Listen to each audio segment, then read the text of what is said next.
صلی اللہ علیہ وسلم. بسم اللہ.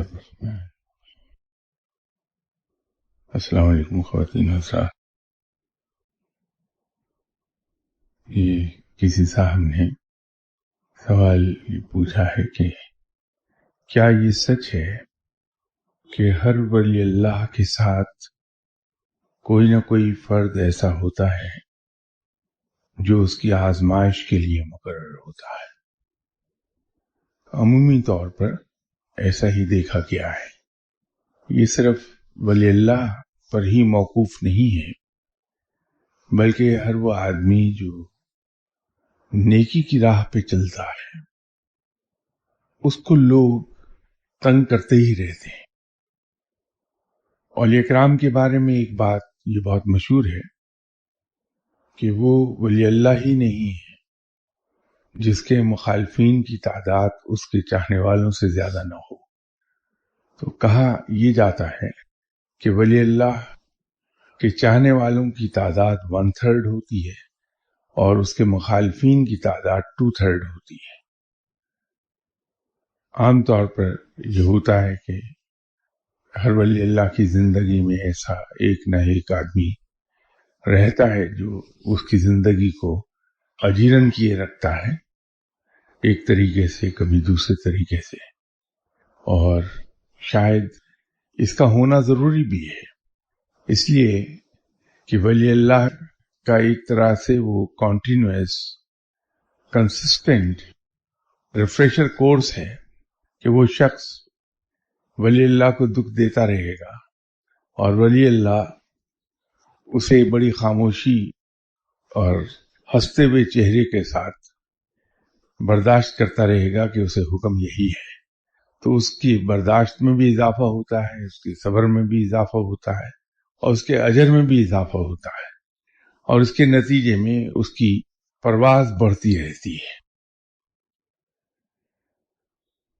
ایک سوال یہ ہے کہ کون سا عمل کیا جائے کہ جس سے آپ صلی اللہ علیہ وآلہ وسلم کا مستقل قرب اور دیدار نصیب ہو جائے؟ بڑا آسان سا جواب ہے اس کا، بڑا مختصر، کہ آپ صلی اللہ علیہ وسلم سے پیار یا محبت نہیں بلکہ عشق کیا جائے.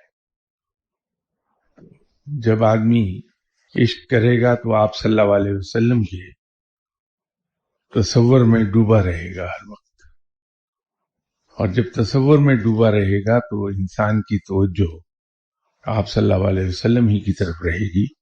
نتیجہ یہ ہوگا کہ آپ صلی اللہ علیہ وسلم سے ملاقات بھی ہوگی، دیدار بھی نصیب ہو جائے گا، اور اگر خاص رحمت فرما دی آپ صلی اللہ علیہ وسلم نے تو گفتگو بھی ہو جائے گی.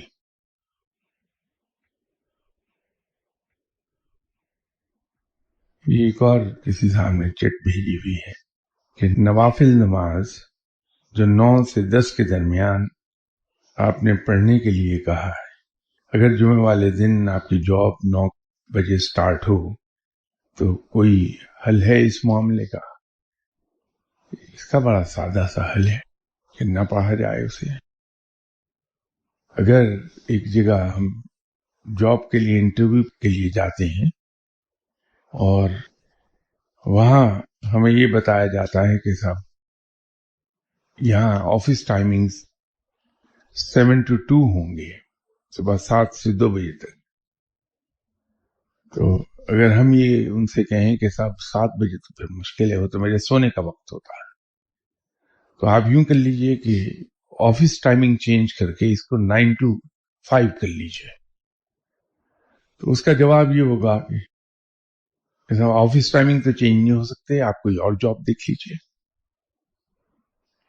اگر خواہش ہماری یہ ہے کہ ہم رب کی راہ پر چلیں تو جیسے دعاؤں کے معاملے میں رب تعالیٰ کو ہم یہ کہتے ہیں کہ تو مرضی کا مالک ہے، تجھے کوئی مجبور نہیں کر سکتا کچھ کرنے کے لیے، کسی کی مجال نہیں کہ تیری بغیر اجازت کوئی سفارش کر سکے، تو مالک کے کل ہے، تو جو چاہتا ہے وہ کرتا ہے، اور تو بہتر جانتا ہے کہ ہمارے لیے کیا اچھا اور کیا برا. اور فوراً ہی اس کو ہم یہ سجیسٹ کرتے ہیں کہ ہماری ٹرانسفر ذرا شیخوپورے تو کر دو. اب یہ ہمارے گفتگو میں ایک تضاد ہے کہ کہہ رب کو کچھ رہے ہیں اور ساتھ ہی ہم اس کو یہ کہہ رہے ہیں کہ میں تمہیں بتاتا ہوں کہ میرے لیے تم نے کیا کرنا ہے، شیخوپورہ ٹرانسفر کر دو.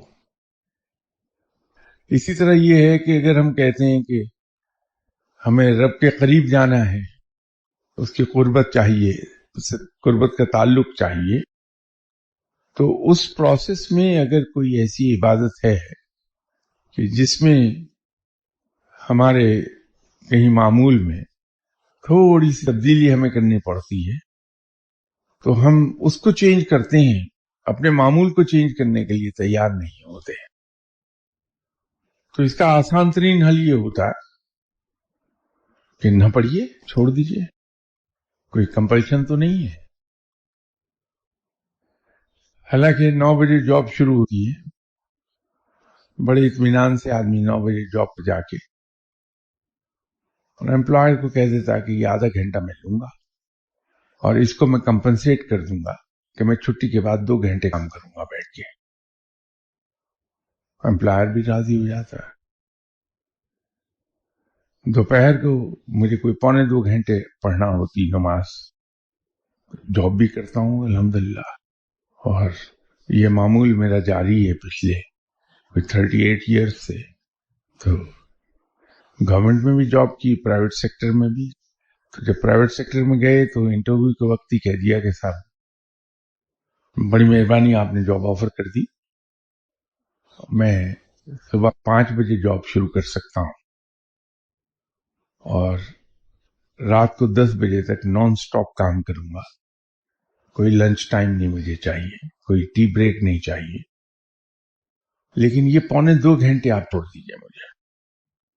تو کئی لوگوں نے انٹرویو کے دوران پوچھا کہ کیا آپ اس دوران آرام کرتے ہیں دوپہر کا؟ تو میں نے کہا صاحب آرام کی تو ہر ایک کو ضرورت ہے، میں جھوٹ تو نہیں کہہ سکتا تھا کہ جی ہاں آرام کرتا ہوں، اور سچ بول نہیں سکتا تھا کہ کیا کروں گا میں. تو سیدھا جواب تھا کہ صاحب آرام کی کس کو ضرورت نہیں ہوتی. وہ ایگری کر گیا، انہوں نے کہا ٹھیک ہے جائیے.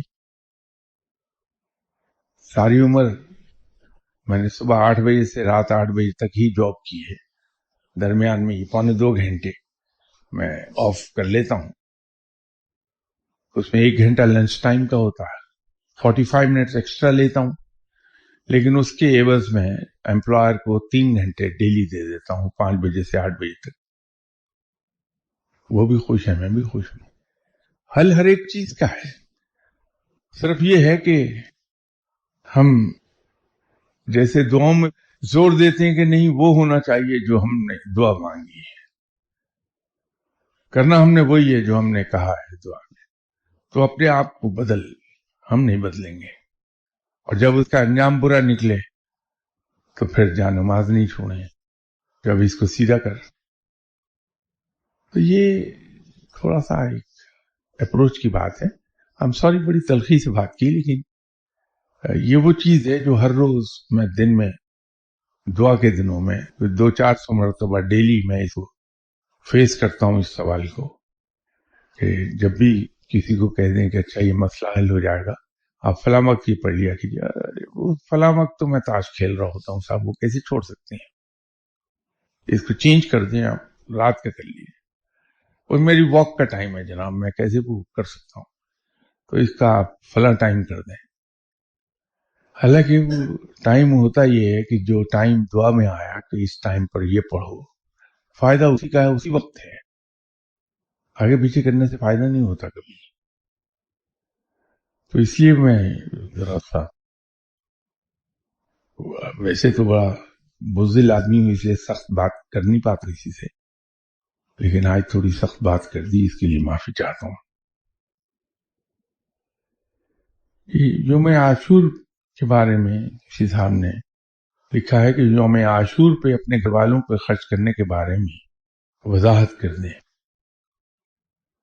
بہت سمپل بات ہے کہ اس دن آپ کوشش کیجئے کہ آپ کے گھر والوں کی جو خواہشات ہیں، جو چیز وہ چاہتے ہیں، ان کو حاصل کر دیں آپ ان کو اس دن، وہ جو انگریزی میں کہتے ہیں let them have good time on یوم عاشور، تو اس سے وہ مراد ہے۔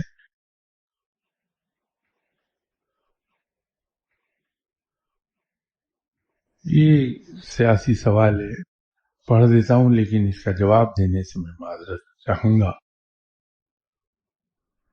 کئی سالوں سے پوری دنیا کے مسلمان مقبوضہ کشمیر کے ہندوستان کے غیر قانونی قبضے سے آزادی اور پاکستان کا حصہ بننے کے لیے دعائیں کرتے چلے آ رہے ہیں۔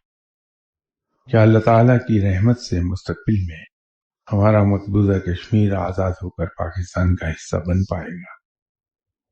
موجودہ دور میں ہندوستان کو امریکہ اور دیگر انگریزی طاقتوں کی حمایت حاصل ہے جو پوری دنیا پر حاوی ہیں۔ کیا ان طاقتوں کی موجودگی میں مقبوضہ کشمیر ہمارے ملک کا حصہ بعد از آزادی بن پائے گا؟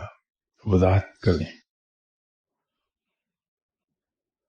یہ عالم الاسباب ہے اور یہاں چیزوں کا ہونا یا مٹ جانا سبب سے منسلک ہے۔ ہر چیز کا ایک سبب ہے، موت کا بھی سبب ہے، موت کا بہانہ بنتا ہے۔ اور قانون فطرت یہ ہے کہ انسان جو بوتا ہے وہی کاٹتا ہے۔ سیب کا پھل اگر ہم گھر میں لگائیں گے تو اس درخت سے ہمیں سیب ملیں گے، اور اگر کیکر لگایا تو اس سے کانٹے ملیں گے۔ تو وہ ڈیپینڈ کرتا ہے کہ اس عالم الاسباب میں ہم صحیح ڈائریکشن میں کتنے اخلاص کے ساتھ، کتنی شدت کی کوشش کرتے ہیں، تو نتائج اس کے مطابق رب تعالیٰ ہمیں، بلکہ ہماری کوشش سے کئی گنا بڑھا کر ہمیں عطا فرما دے گا۔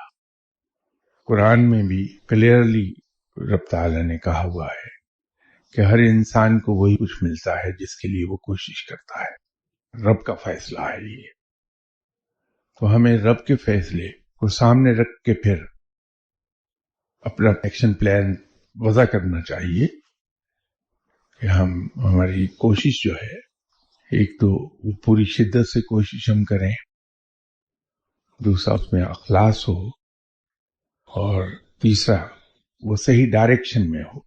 بسا اوقات ہوتا یہ ہے کہ انسان نے جانا ہوتا ہے اسلام آباد کی طرف، وہ رخ کرتا ہے کراچی کی طرف اور دوڑنا شروع کر دیتا ہے۔ نتیجہ یہ ہے کہ جتنے وہ تیز دوڑتا ہے اتنی تیزی سے منزل سے دور ہوتا ہے۔ تو کوشش کا صحیح ڈائریکشن میں ہونا بڑا ضروری ہے۔ ایک اور سوال ہے، پوری دنیا میں جہاں جہاں پر مسلمان ممالک آباد ہیں، تمام کے تمام ظلم، دہشت گردی کا شکار ہیں، اور یہ سلسلہ عرصہ دراز سے چلا آ رہا ہے۔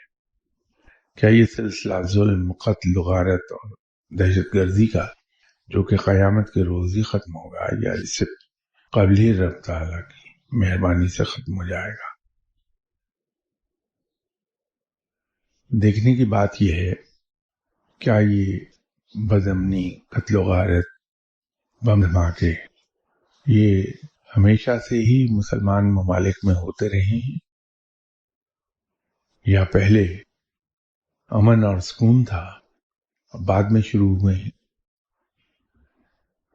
جیسے ابھی عرض کیا تھا میں نے کہ ہماری بے تدبیریوں کا نتیجہ یہ سب ہے، کیونکہ پہلے ایسا نہیں تھا۔ یہ گزشتہ 20-25 سال سے ہوا ہے، ورنہ اسی پاکستان میں ہم نے کبھی بم دھماکے کا نام بھی نہیں سنا تھا۔ آج اگر ہم صحیح سمت میں ایفرٹ کر لیں اور مومن کسی فراست کے ساتھ ہم کوئی پلان بنائیں، اگلے 2 سال 3 سال میں ٹھیک ہو جائے گا دوبارہ سے۔ آج میرے خیال سارے پولیٹیکل سوال آگے، یہ کسی صاحب نے انگریزی میں سوال بھیجوایا ہوا ہے، What is the impact of Muslims' rise and fall on other nations؟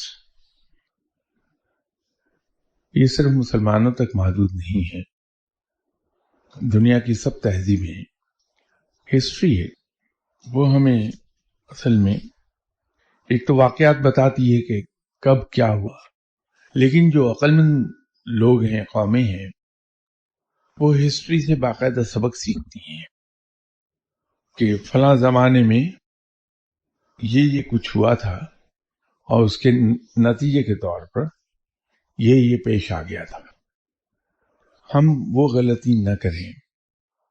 یا یہ اس انداز میں بھی ہو سکتا ہے کہ فلاں وقت سچویشن ایسی تھی، اس وقت فلاں قوم نے اس پر ایسے قابو پایا اور معاملات درست ہو گئے، تو ہم اس سے سبق سیکھیں۔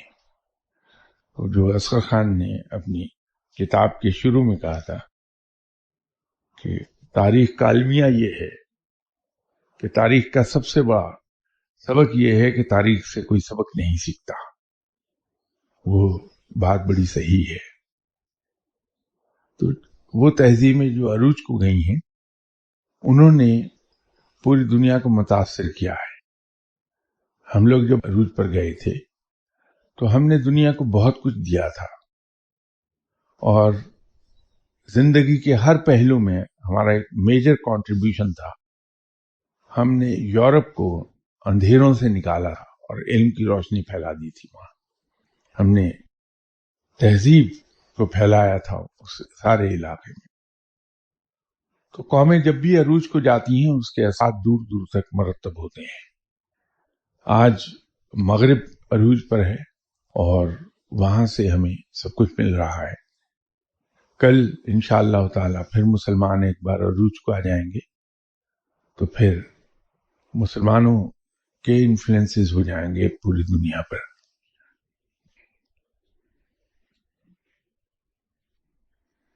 ایک اگلا ان کا سوال یہ ہے کہ why earning and eating halal is so important in Islam۔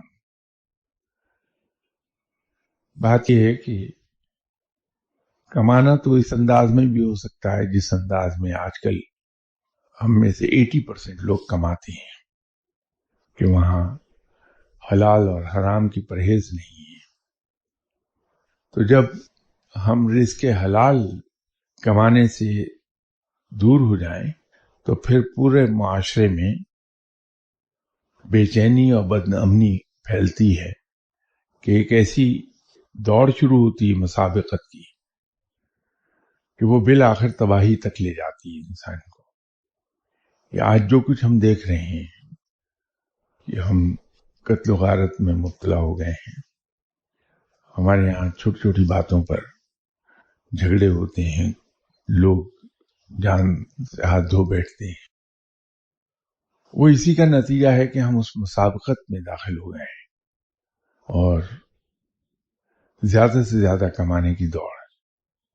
لیکن جب ہم رزق حلال کمانے کی طرف مائل ہو جاتے ہیں تو پھر وہاں پر کسی کے ساتھ زیادتی نہیں ہوتی، اور جب زیادتی نہیں ہوتی تو معاشرے میں بے چینی نہیں پیدا ہوتی، اور جب بے چینی پیدا نہیں ہوتی تو امن و امان کے مسئلے نہیں پیدا ہوتے۔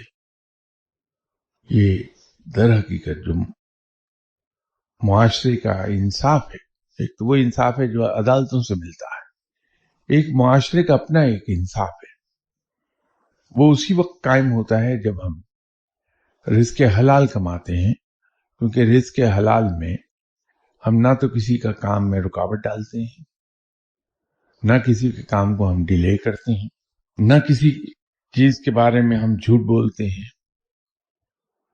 نہ ہم مس رپورٹنگ کرتے ہیں۔ تو جب یہ سب نہیں ہوتا تو کام بڑے سموتھلی چلتے ہیں، ہر انسان کا کام اس کے اپنے وقت پر جو اس کا جائز حق ہے اس کو ملتا رہتا ہے، نتیجہ بے چینی نہیں پیدا ہوتی۔ اور جہاں تک کھانے کی بات ہے حلال، اب رفتہ رفتہ سائنس نے ڈسکور کرنا شروع کر دیا کہ ہر وہ چیز جو رب تعالیٰ نے انسان کے لیے حلال قرار دی، اس سے انسانی جسم کو اگر اعتدال میں رہا جائے تو انسانی جسم کو نقصان نہیں ہوتا بلکہ فائدہ ہوتا ہے۔ اور وہ تمام چیزیں جن کو رب تعالیٰ نے حرام قرار دیا ہے، منع فرمایا ہے، اس کے نقصانات ڈسکور کرنے شروع کر دیے سائنس نے،